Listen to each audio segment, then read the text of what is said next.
안녕하세요. K글로벌 리스타터 컴백 캠프 송글송글입니다. 리스타트에 성공한 기업의 노하우를 들어보는 시간, 이번에는 차별 없이 누구나 양질의 학습을 할 수 있도록 IT 기술을 학습에 접목시킨 분입니다. 독자적인 알고리즘을 기반으로 자기 맞춤형 토익 학습 어플인 산타로 리스타트업에 성공하신 리드의 장현준 대표님을 만나보겠습니다. 안녕하세요, 대표님. 안녕하세요. 네, 먼저 리드에서 하고 계신 서비스에 대해서 간략히 설명 부탁드립니다. 네, 저희는 어댑티브 러닝 솔루션을 제공하는 산타라는 서비스를 모바일로 제공을 하고 있고요. 저희가 해결하고자 하는 문제는 객관식 시험을 보는 학생들이 전 세계적으로 굉장히 많은데 그 학생들이 시험 준비를 하면서 어떤 개념이나 어떤 유형이 약한지를 스스로 파악하기는 굉장히 힘들거든요. 또 그것을 어떤 식으로든 알게 된다 하더라도 거기에 맞는 강의 컨텐츠나 문제 컨텐츠를 스스로 수집하는 것은 거의 또 불가능에 가깝고, 그래서 이 두 가지 문제를 해결하는 데 초점을 맞춰서 학생들이 본인이 어떤 유형과 개념을 모르고 있는지를 명확하게 데이터 기반 분석을 통해서 보여주는 비주얼 애널리틱스를 제공을 하고요.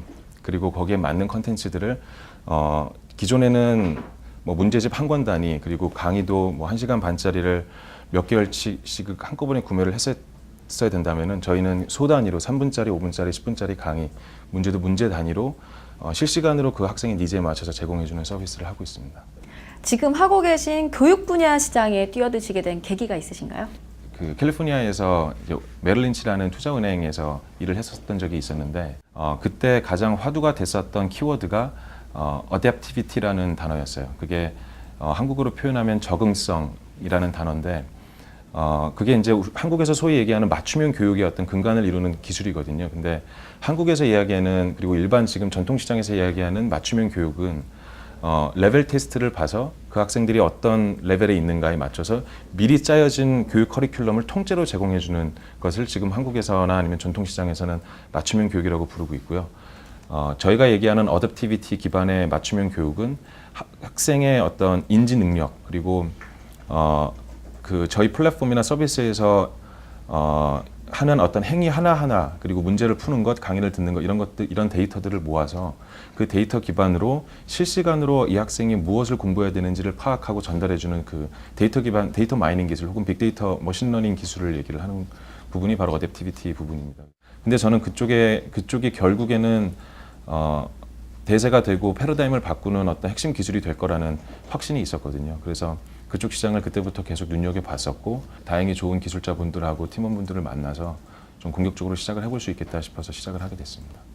지금 대표님 보니까 여러 번의 창업 경험이 있으세요. 네. 지금 생각해봤을 때 그때 놓치신 포인트가 무엇이었을까요? 가장 중요했던 부분은 창업을 초기에 시작을 하거나 아니면 몇 번을 반복을 해도 계속 이슈가 되는 부분은 그 팀빌딩 부분인 것 같아요. 그냥 우리는 똑똑한 두 사람이니까 금방 배워서 금방 성장을 할 거야 라는 아주 단순한 믿음에서 시작을 했거든요. 근데 그러다 보니까 아레날이라고 하는 그 책임과 역할을 분명하게 둘이서 규정짓지를 못했었어요. 그곳에서 이제 책임의 소재나 아니면 역량을 쏟아야 되는 그 포커스의 소재를 서로 분명하게 이해하지 못하다 보니까 의사소통이나 아니면 사업을 성장시키는 데 좀 방해가 됐던 부분이 있었고요. 그 다음에 한국에 와서 몇 가지 이제 프로젝트를 돌렸었을 때는 그런 인간적인 신뢰, 그리고 정, 이런 걸 기반으로 우리는 같이 해도 끝까지 갈 수 있을 거야 라는 아주 또 단순한 믿음에서 시작했던 팀빌딩이었죠. 근데 그게 결국에는 그런 인간적인 정과 그리고 비즈니스를 같이 시작해서 첨예한 이해관계를 가지고 진행을 해야 되는 비즈니스에서 쌓을 수 있는 신뢰는 전혀 다르다는 것을 느낄 수 있었어요. 그래서 개인적으로는 좀 물론 상처가 되는 경험이었지만 큰 경험을 얻었던, 교훈을 얻었던 경험이었었습니다. 그러면 이 팀빌딩 말씀하셨는데 이 팀빌딩을 할 때 고려해야 될 사항 같은 게 어떤 게 있을까요? 방금 말씀드렸던 그 아레날 역할과 책임에 대한 규정을 명확하게 하고 그것을 문서로 명시하는 게 가장 중요한 것 같고요. 그리고 그런 역할과 책임뿐만 아니라 비즈니스를 하다 보면 서로 이제 소위 창업을 처음 시작했을 때 가장 첨예하게 진행되는 부분이 지분 관계, 그리고 그 다음에 급여가 어떻게 될 것이며 성장을 했을 때는 서로가 어떤 역할을 한다라는 주주간 창업 공동 창업자 간의 계약서 템플릿이 분명히 시장에 많이 돌아다니고 있어요. 그 역할과 책임에 대한 문서와 그리고 공동 창업자 계약서를 분명하게 쓰는 게 가장 중요하다고 생각합니다. 회사에 최근 이슈 있으신가요? 저희는 그동안 5,000명 대상으로 베타 테스트를 한 2달 동안 진행을 했었고요. 일반적으로 학생들이 책을 통해서 문제를 푸는 숫자보다 저희 플랫폼에서 문제를 푸는 숫자가 훨씬 더 많았습니다. 그래서 저희가 초반에 걱정을 했었던 그 유저 경험 측면에서 많이 극복을 했던 게 베타 테스트 과정이었고요. 그것을 넘어서 이제 조금 더 고도화된 형태로 안드로이드 앱과 그리고 이제 iOS 앱으로 출시한 게 저희한테는 지금 가장 큰 이슈이자 사건입니다. 리드의 핵심 경쟁력 혹은 산타의 핵심 경쟁력은 뭐가 있을까요? 저희가 가지고 있는 기술적 핵심 경쟁력은 어댑티브 러닝을 구현할 수 있는 알고리즘에 있습니다. 그래서 저희는 현재는 컨텐츠를 저희가 객관식 시험 시장을 공략을 하다 보니까 그 문제가 어떤 의도를 가지고 있다라는 것부터 그 각 객관식 시험의 보기들이 있잖아요. 각 보기들의 함정들까지 분석을 해서 그것을 저희가 이제 맞춰놓은 그 알고리즘의 방정식에 넣어서 이제 어댑티브 러닝을 구현을 하고 있거든요. 근데 이것을 지금 저희가 좀 더 자신 있게 고도화하는 이제 방향이 그런 컨텐츠 분석이 없이도 데이터들의 어떤 패턴 분석만 가지고 학생들에게 가장 필요한 컨텐츠들 그리고 가장 그 학생의 약점이 무엇인지 인간의 직관과 경험이 파악하지 못하는 데이터만이 파악할 수 있는 그 통찰이 분명히 있습니다.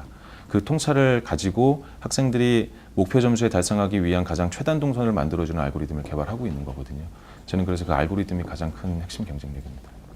향후 생각하고 계신 기업 비전 있으신가요? 리드의 비전은 매우 뚜렷합니다. 저희가 기존에 있었던 문제집과 학원을 어댑티브 러닝 기술 그리고 모바일 기술로 대체하고 창조적 파괴하는 게 저희 비전이고요. 팀원 모두가 공통적으로 그리고 있는 그림은 학생들이 더 이상 무거운 책가방을 들고 다니는 풍경이 옛세대의 풍경이 되는 거고요.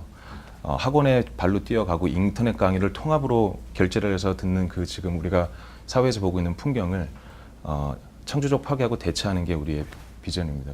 마지막으로 리스타트를 위해서 이것만은 꼭 기억해 줬으면 좋겠다 이런 말씀 있으세요? 사실은 다시 사업을 하게 되면 더 큰 사업을 할 수 있어야 되고 더 나은 결과를 만들 수 있어야 되는데 그 전에 실패 경험을 가지고 본인만의 어떤 실패를 통한 경험과 논리 이것을 이제 스스로 너무 압박감으로만 가지고 다음 사업을 진행을 하게 되면 두보 전진을 하기 위한 한보 후퇴가 아니라 이제 반보밖에 전진하지 못한 두보 후퇴가 될 수 있는 케이스가 만들어지는 경우를 전 굉장히 많이 봤거든요. 그래서 창업을 한다는 건 어차피 리스크가 큰 작업이고 도전 정신이 반드시 필요한 것이기 때문에 본인이 처음 사업을 했을 때 가지고 있었던 그 큰 뜻이나 아니면 비전 이것을 놓치지 않은 상태에서 실패 경험을 살리는 게 정말 중요하다고 생각합니다. 좋은 말씀 감사드립니다. 네, 지금까지 리드의 장영준 대표님이셨습니다. 감사합니다.